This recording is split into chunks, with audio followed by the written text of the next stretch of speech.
Okay, hi everyone, Vickie really here, Rock and Roll Prophetess. We're going to take a look at the new moon chart, which is happening on the 4th of July, 7 a.m. Eastern Time in the U.S. So 4th of July is a holiday, Independence Day. So it also means that the U.S. is having its solar return on this new moon. It's a new moon solar return for the United States of America. I'm going to leave this over here. I pulled up this chart here. So I know most of you probably understand it, but I know a lot of you don't. So this is like to break it down, like I talk about the flat wheel. First house is Aries, and it's ruled by Mars. So first house, Aries, Mars, all similar energies. Second house, Taurus, Venus, all similar energies. So when I talk about that, maybe by having this little thing on the side, it might be easier to understand if you don't really get that part of it. But, we're going to get into it. And there's a lot more here. It's not just an astrology reading if you've never watched this. I start out with the astrology, but it's a psychic reading. And, I get on. There's a lot of stuff. And I feel like I kind of get warmed up as it goes along. So if it's too astrology, give it a little while. Don't be so fast to tune out, okay? But look here it is, new moon, 12 degrees of Cancer, conjunct Mercury. And then Venus is in there too.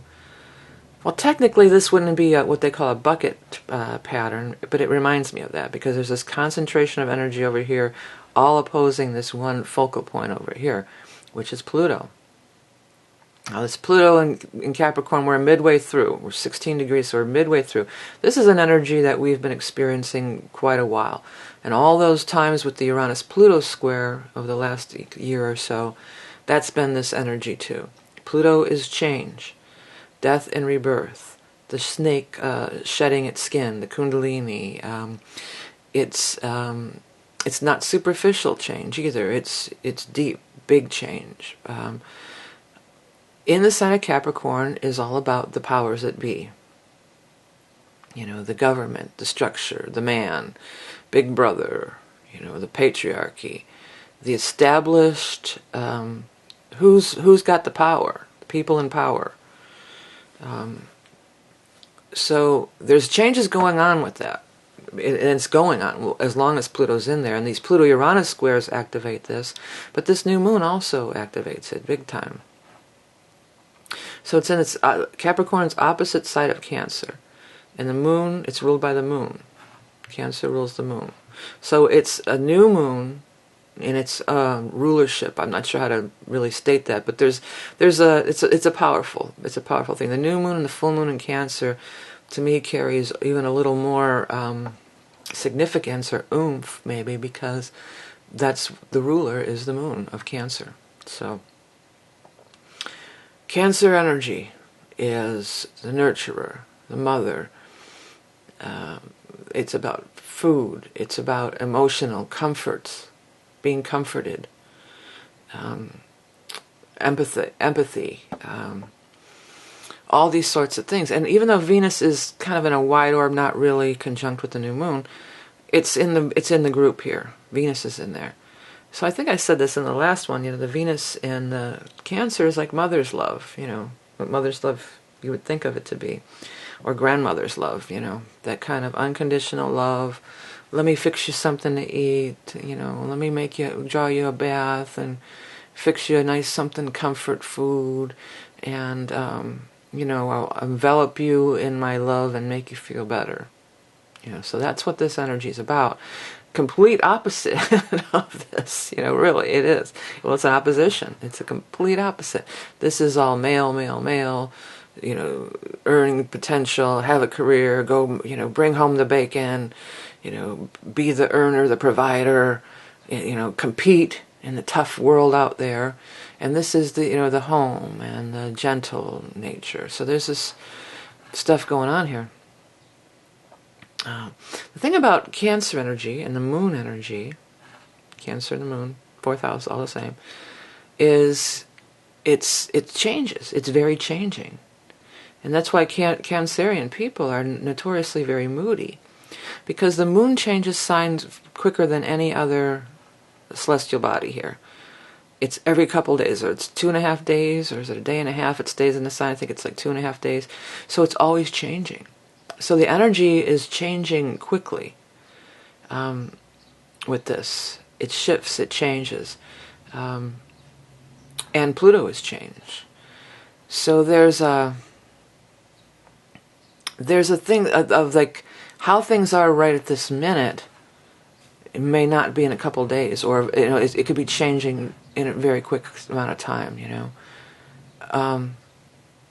The other thing about cancers is they're moody. They can be moody, they can be crabby, they can be cranky at times, and that's also kind of going in with this, because with change comes, they can be like complainers sometimes. They can be complaining, bitchy, a little bit bitchy.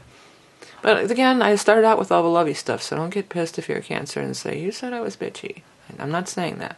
The energy changes, and at times it's crabby and bitchy, and sometimes you gotta crab. You gotta be a little crabby. You gotta be a little bitchy to make things happen. The squeaky wheel gets the oiled, right?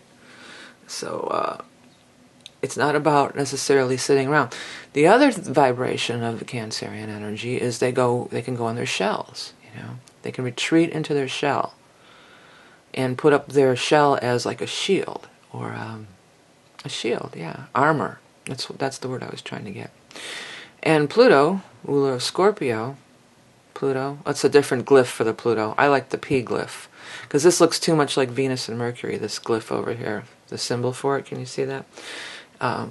Venus, Mercury, Pluto are too closely related, so I use this big P. I like that. There's different versions, but this is it. Pluto and Scorpio also is a shelled creature. That's what I was trying to get to.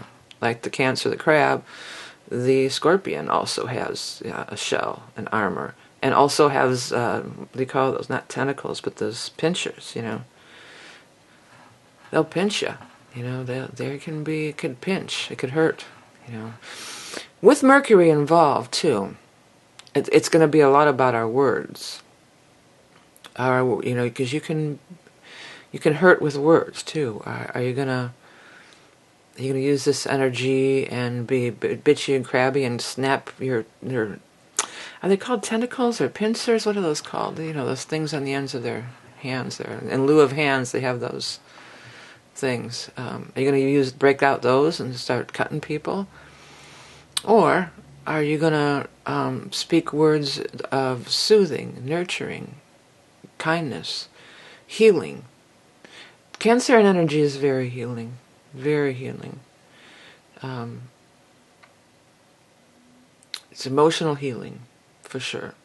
With Mercury, we bring into the mind, but we bring into the words too. What we say, how we speak, what we share on social media too. That's totally Mercury. Uranus to some extent, but Mercury would be too. Venus is there too. So it does have to do, again, with people we love. Venus is your lover, can be, but especially Venus in Cancer could really be about your family. Because Cancer, moon, 4th house, rules family. Okay, it's your home and family sector. So there's love of family stuff involved here, too. It's making a lot of aspects. It's trining the South Node and Neptune here. Neptune and South Node are pretty close here. They're pretty close together. They're going to catch each other. They're in orb. They're 3 degrees out here. Really almost 2, because this is 11:56, so it's almost 12. So like 2 degrees out. This is together now. And the new moon slides right in between them. 12 degrees, 11 and 14. So this is a trine. A true trine to the South Node of Neptune. The South Node of Neptune is about not seeing things clearly, especially regarding things of the past, memories, because of South Node, things involved in the past, what's gone by. Now, it can go either way too, because Neptune can totally be rose-colored glasses. It could be like, it was such a beautiful experience, and this happened, and somebody else remembers it completely different.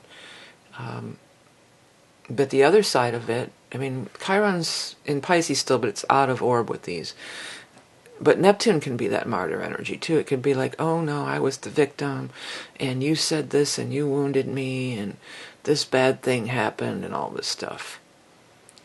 So this trine is pulling us towards the past, and the Neptune with the south node says that we don't see it clearly. Isn't that the case? There's that famous saying, I think it is, somewhere the truth lies somewhere in between. Different people can recount stories. Well, this is true, like with crime scenes or something. They eyewitnesses all see something different, and so it's a matter of perception. But also, with this stuff, there's emotional stuff attached to it. It's not just what I saw with my mind, my eyes. There's deep emotional stuff attached to it.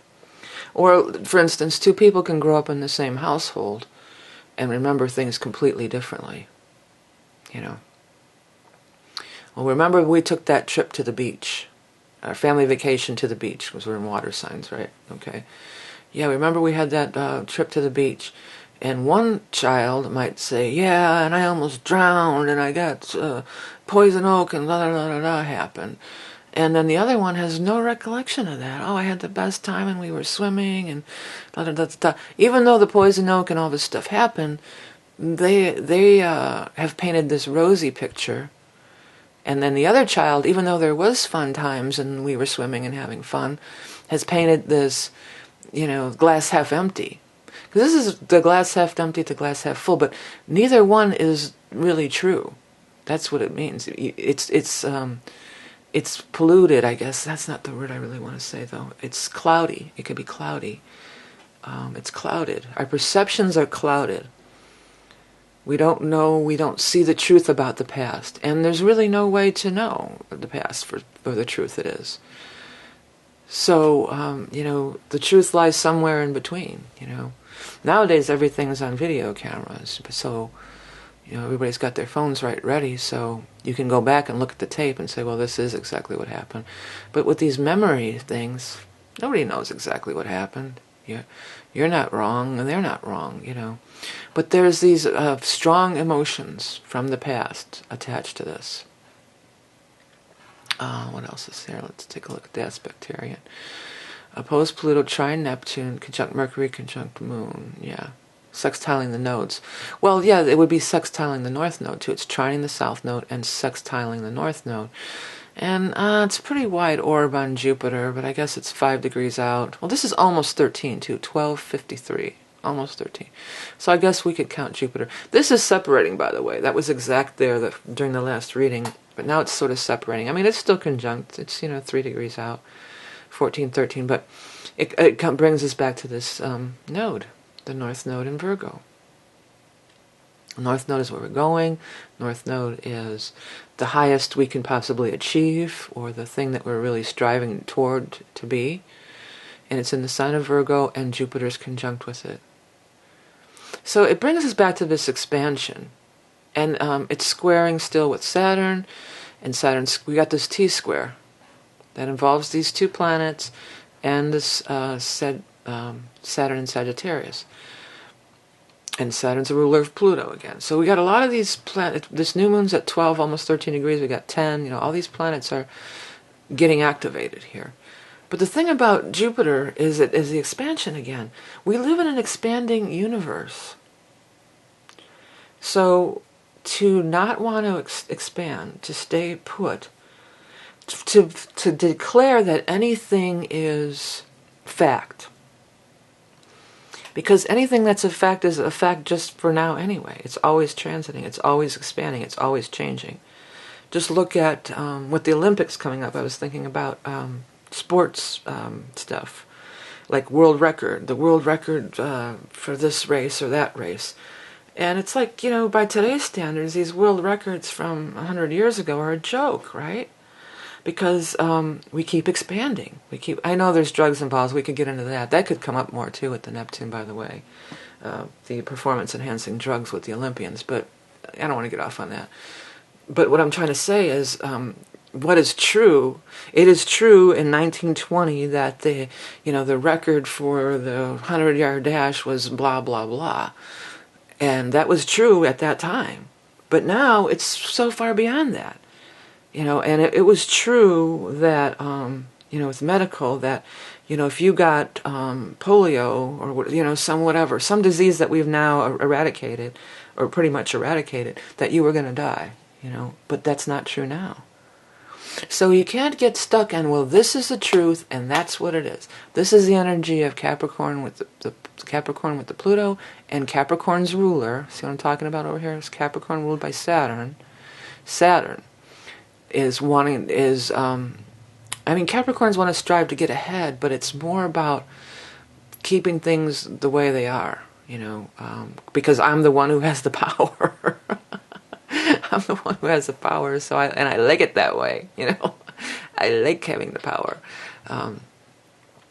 So this is about changing that, and Jupiter's there to expand it. Expand on what is, because the Virgo energy also is positive and negative, but in the negative it can be real too.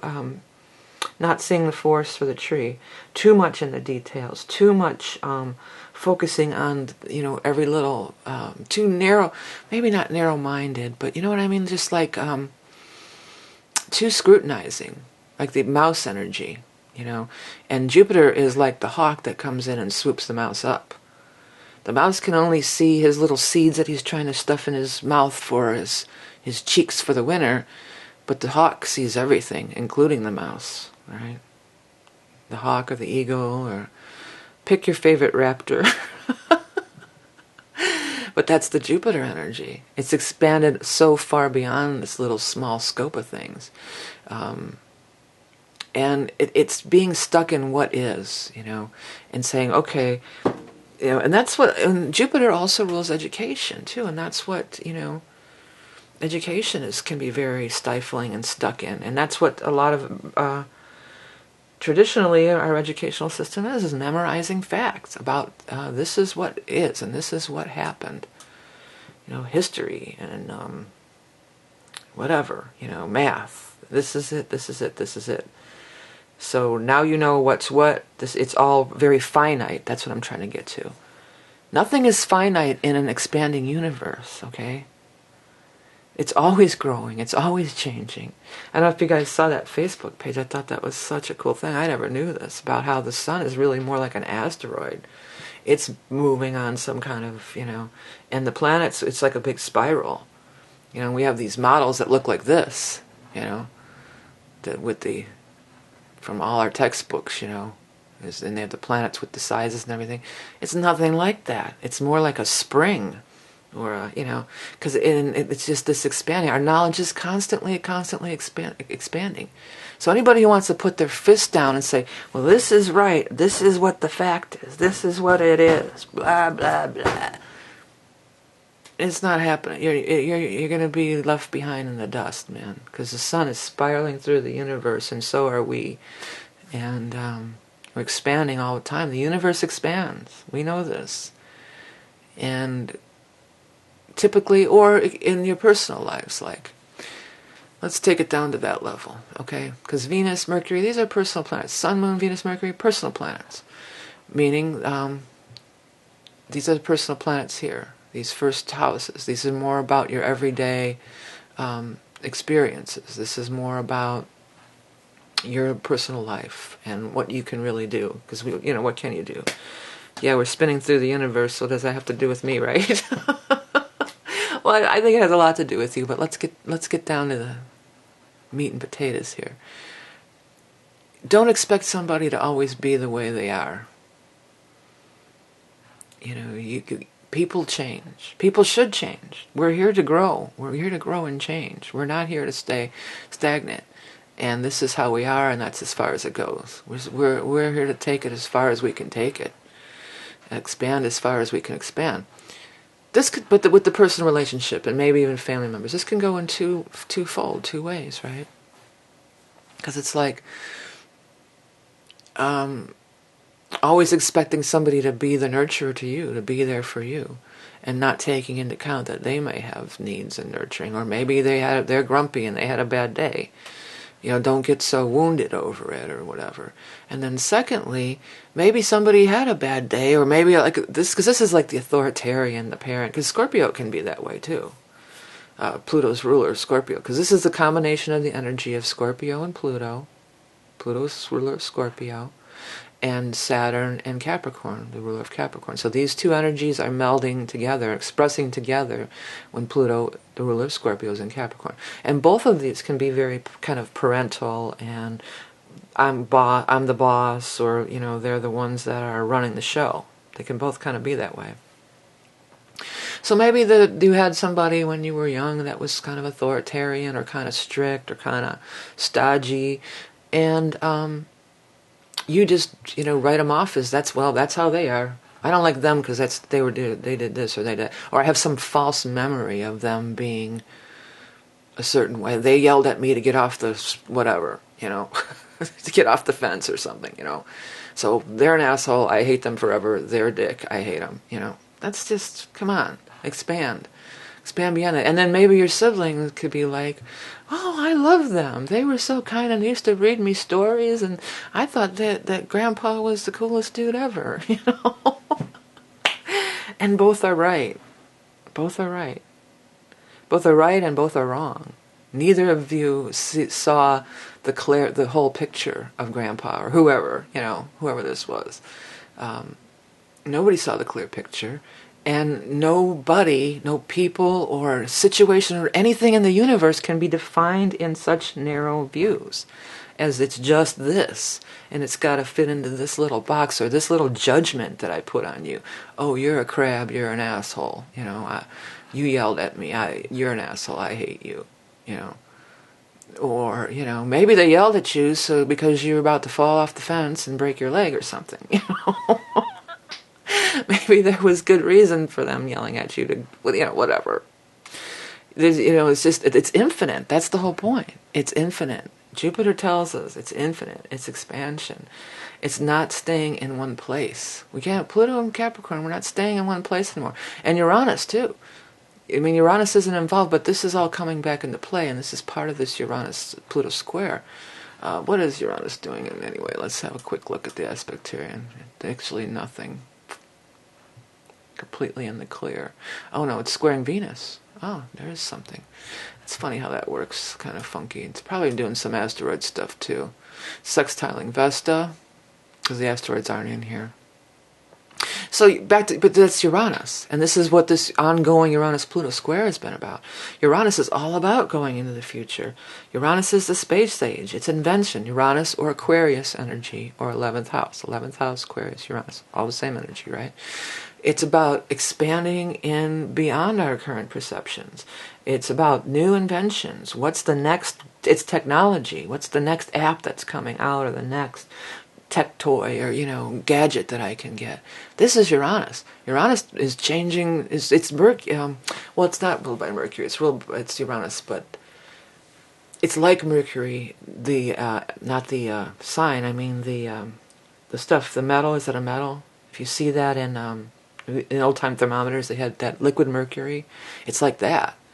It morphs and changes, and it doesn't hold form so much. It's not of so much of the earth. It's of the universe, And Sirius is there too. That's back to, very much akin to the Cancer energy. Very much because it's nurturing and feeding and everything. But with this Venus, that also, kind of goes back to what I was saying about the family members. Allow them to change. Allow them to grow. Don't be so fixed in pointing well, he yelled at me, so he's this, Expand your horizons. Expand your outlook, too. It's also trining Chiron Venus. So again, it's digging up these old wounds and everything.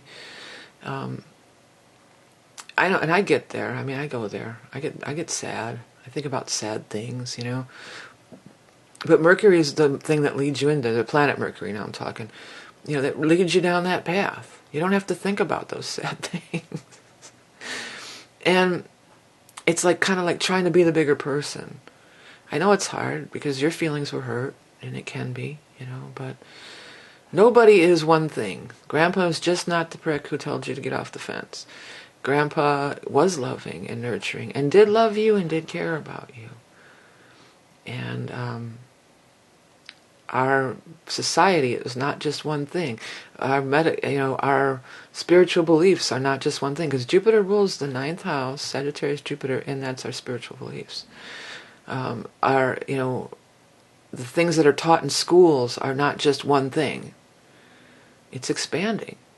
I mean, Jupiter rules education and spirituality, and it's meant to be that expansion. It's meant to be keep expanding, keep growing, keep moving. But really, the Cancer new moon is about feelings. That's just the vibe for this new moon itself. It's about feelings and emotions, but also there's this strong element here of things not being clear. And whether you think that Grandpa was a prick or he was a saint, neither of you are right. You both things are not perceived. There's illusions involved in both perceptions. Because he was all of those things, and many other things too, I'm sure, that you didn't know about him. But you never would know if you got an attitude, If you got an attitude A of, I don't want to go visit him because he's a jerk. Or B, if you have an attitude of, you putting him on a pedestal that they were a saint. They were a sinner and a saint. Everybody is, right? And Scorpio energy, Pluto energy, knows how to spot that sinner. You can't pull that saint act on a Scorpio.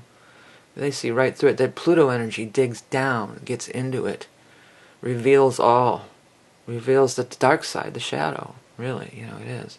Speaking of that, this is also Venus trines Mars, and Mars is direct, but I mean it's, where is it Mars? I put the speeds over here. It's like still going like at 0. Because it's just coming out of the retrograde a couple days before. I think yesterday, I'm recording this on the 30th, so I think it was yesterday, the 29th. So Mars is getting going here again. Mars in Scorpio energy. Mars is our drive and ambition, how we move forward in the world, it's the ruler of Aries, it's the trailblazer, but it's also fighting, battling, in Scorpio too. See, Mars in Scorpio, that could be fighting, fighting that's not cool. Fighting like under the belt kind of fighting. Hopefully not, because in this case it's trining Venus. So that could be, it should be harmonious. What else is Mars doing over here? It's trining Venus. It's got that strange thing with Mercury. Yeah, I'm not going to count that. Okay. So Venus-Mars too. This could be a very strong sexual, Mars and Scorpio, if you meet somebody under this aspect, very strong sexual attraction. Both are very sexual. Mars is sexuality, and Scorpio is very sexual sign. Trine Venus and Cancer. So, I mean, if you were a single person and you met somebody around this time, this could be, the Venus-Mars could be a good mix, because there would be a strong sexual connection, but there would also be a good emotional connection. It could be a real caring, loving thing. If you meet somebody around this time, if you're single and looking, you won't see them clearly, though. That's the thing. There's going to be some tie-ins to the past. So either you're going to look through them with rose-colored glasses, as though they are so great, which often happens when you first meet somebody, or you're going to feel like there's some ulterior, like be a little bit, oh, my ex did that. Oh, red flag, red flag. And don't even give somebody a chance because of some little thing that triggers some past thing for you. That's beyond personal relationships too. Because it might even be about Grandpa who did whatever, how many years ago. It might be somebody new because it's a new moon. And it could be, these new moons, it doesn't have to be romantic. It could bring people in who knows what kind of way. Don't jump to any conclusions based on past perceptions that are vague and and unverifiable, basically, I guess. All right. Well, anyways, here we go. This is it, the new moon in Cancer. There's a lot of, look at these lines just everywhere. A lot of stuff going on. But emotions, that's the biggest thing. And change. Pluto is change of the hierarchy and the structure. And that could be within the family too, the family patriarch or matriarch too. Okay, everybody. Hey, don't forget I'm running this Kickstarter campaign. You can find that under the goods and services, and you can find out everything here. All the readings. The soul reading is back in action. I'll show that in a second. But I've got this Kickstarter campaign. I'm trying to get this deck printed in a better quality and get it on Amazon so people from all over the world can do it. I've made some cool rock merch.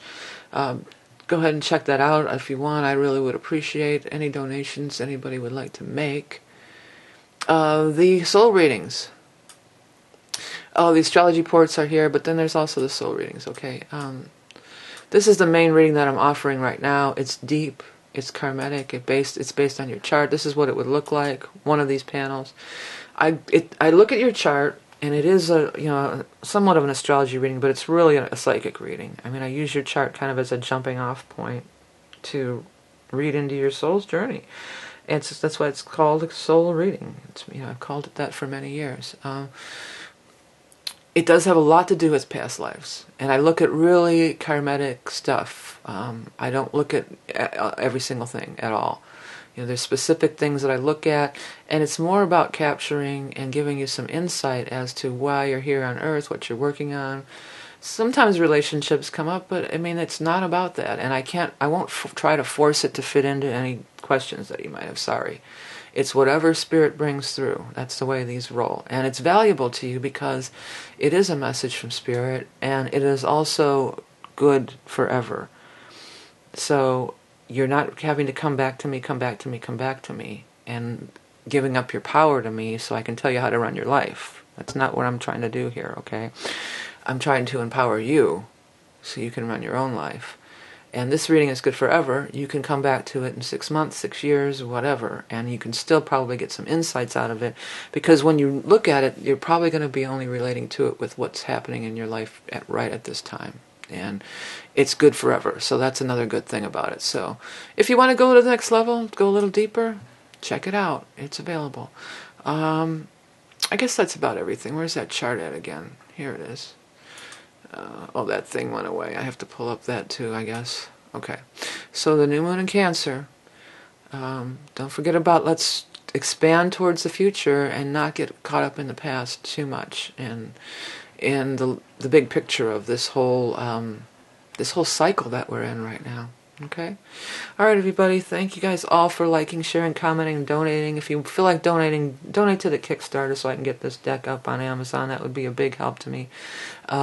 Remember that you are love and beauty incarnate. Have a great new moon and a great holiday weekend for everybody in the U.S. I'll speak to you soon.